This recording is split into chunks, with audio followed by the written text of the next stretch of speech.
Ila nikupe fursa pengine uzungumze na mwananchi wa kaunti hii ya Taita Taveta ama mtazamaji wa Filmac TV, pengine una ule ujumbe gani ama jambo ambalo unahisi sijakuuliza na ungependelea kumfahamisha mtazamaji?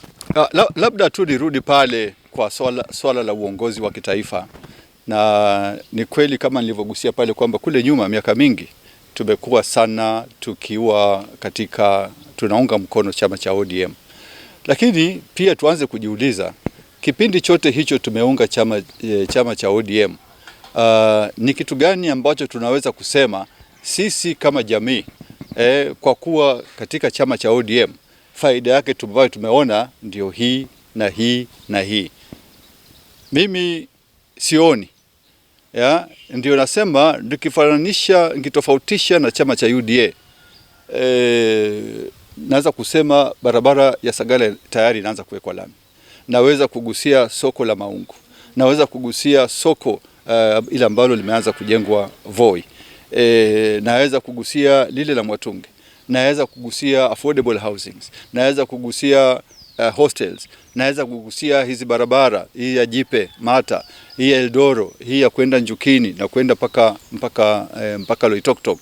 Kwa hiyo isiwe tu tunafanya siasa ya uraibu, pia tuanze kujiuliza kweli tukipeleka kura kule tutafaidika namna gani kama jamii. Na mimi kama ulivyoniuliza swala la 2 term 1 term, my mind is very clear, kwamba mimi nitashauri jamii kushika ile njia ambayo tutafuata faida kama jamii, si kwamba swala la uraibu ama si kwamba kwa manufaa yangu binafsi, lakini ile njia, ule muungano ambao tutapata faida kama jamii. Na mimi nashukuru, manake tumekuwa pia na mkutano kadha wa kadha na viongozi wengine wa Pwani, na hata wale ambao wako kwa ODM katika Pwani, wote tuko pamoja kusema kwamba rais wa sasa tuweze kumpatia nafasi nyingine ya miaka 5. Hapo ndio tutazidi kuona faida kutokana na uongozi wake kuliko kubadilisha hivi sasa. Yeah. Asante sana. Tunashukuru pia kwa muda wako mheshimiwa. Najua